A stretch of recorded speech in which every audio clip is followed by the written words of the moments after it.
بھائی نے جیسا کہ پہلے بہت اچھا کلمہ بیان کیا ہے کہ خدا کو ہمیں خدا سے مایوس نہیں ہونا چاہیے، تو مجھے دیا گیا ہے 5واں کلمہ، میں پیاسا ہوں۔ خداوند یسوع مسیح سلیب پر فرمایا خداوند یسوع مسیح نے، میں پیاسا ہوں۔ 5واں کلمہ ایک جسمانی دکھ کا کلمہ، یعنی خداوند یسوع مسیح کی ایک انسانیت کو ظاہر کرتا ہے۔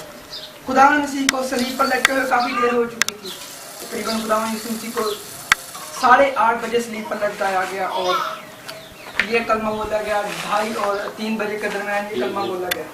سارا ملک تاریکی میں ڈوبا ہوا تھا۔ یہودی قیادت خوش تھی کہ اس نے وقتی طور پر روحانی قوتوں کو مغلوب کر لیا اور زندگی کے مالک کو صلیب پر کھینچ لیا۔ یہی ان کی فتح تھی، لیکن وہ بھی اپنے لیے پورا انصاف بھی مانگ لیا کہ اس کا خون ہماری اور ہماری اولاد کی گردن پر، یعنی ایک یسوع مسیح پر ظلم بھی کیا، اور وہ خداوند کے بیٹے کو، ان کو سب پتا تھا کہ یہ خدا کا بیٹا ہے، اور اوپر سے اس سے معافی بھی مانگ لی کہ یہ اس کا لہو ہماری معافی کا سبب بنے۔ اگر خداوند یسوع مسیح صلیب پر آج یہ نہ فرماتے کہ اے باپ ان کو معاف کر کیونکہ یہ نہیں جانتے کہ کیا کرتے ہیں، تو آج یہودیت یعنی یہودی مذہب کا نام و نشان نہ ہوتا۔ آج اسرائیل ملک پورے زمین پر ایک حقیقت بن کر کبھی نہ ابھرتا، وہ صفائی ہستی سے مٹ جاتا۔ لیکن اسرائیل کا گھرانہ اور یہودی لوگ مسیح کی پیاس ہیں، اور یہ الفاظ خداوند یسوع مسیح کا ثابت کرتے ہیں کہ خداوند کس قدر یہودیوں سے پیار کرتے تھے، کہ جب خداوند یسوع مسیح نے فرمایا کہ میں بنی اسرائیل کی کوئی بھی بھیڑوں کو ڈھونڈنے اور نجات دینے آیا ہوں۔ اسی غلام نے جب یہ کلمہ فرمایا کہ میں پیاسا ہوں، تو یہ اس کی صلیب پر ایک شخصی تمنا تھی۔ اس نے کچھ نہ مانگا، سردار کاہن پینتوس پلاطس ہیرودیس صلیب دینے والوں کے سامنے بے بس نہ ہوا، بڑے پروکار طریقے سے آگے بڑھتا چلا گیا، اپنے آپ کو خالق ہونے کے ناطے مخلوق کے سامنے لا کھڑا کیا اور خود کو ان کے سپرد کر دیا۔ پادری میلا رام نے اپنے ایک بات میں فرمایا کہ اسی نظارہ کو پیش کرتے ہوئے فرمایا کریٹر اسٹوڈ بیفور کریٹر، یعنی خالق خود مخلوق کے سامنے ایک ملزم بن گیا، یعنی خداوند نے جس نے اس دنیا کو بنایا وہ خود اسی دنیا کے سامنے، اپنی بنائی ہوئی دنیا کے سامنے ملزم بن گیا۔ پہلا سوال آپ سے ہے کہ اگر وہ خدا تھا تو پھر اسے پیاس کیوں لگی؟ کیونکہ خدا کو نہ پیاس لگتی ہے، نہ بھوک لگتی ہے، نہ وہ سوتا ہے۔ اس کا جواب یہ ہے کہ وہ کامل خدا اور کامل انسان تھا۔ خدائی روح انسانی جسم میں سمائی ہوئی تھی۔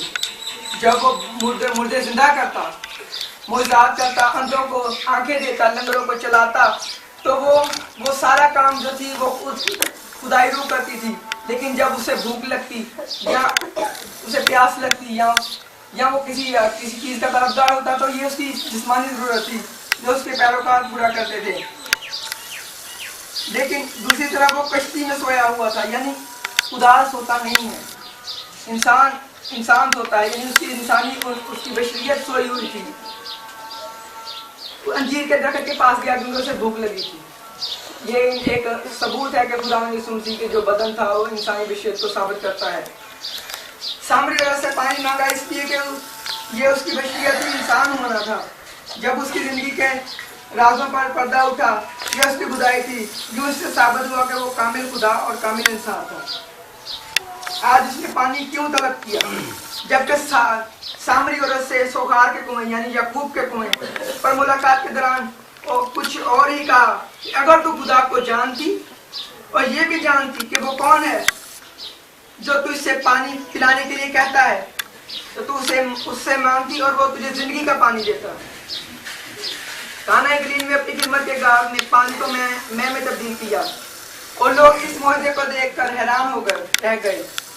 چند دن پہلے یعنی اپنی مصروفیت سے کچھ دن پہلے یروشلم میں کھڑے ہو کر پکارا، اگر کوئی پیاسا ہے تو میرے پاس آئے اور مفت پیے۔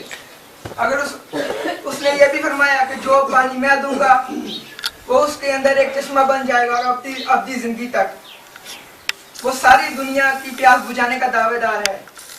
اور اب حالت یہ تھی کہ سخت درماندگی کا غلبہ ہوا۔ اور میرے عزیزوں، یہ تقابل اور یہ اختلاف مسیح خداوند کی زندگی میں اکثر نظر آیا ہے۔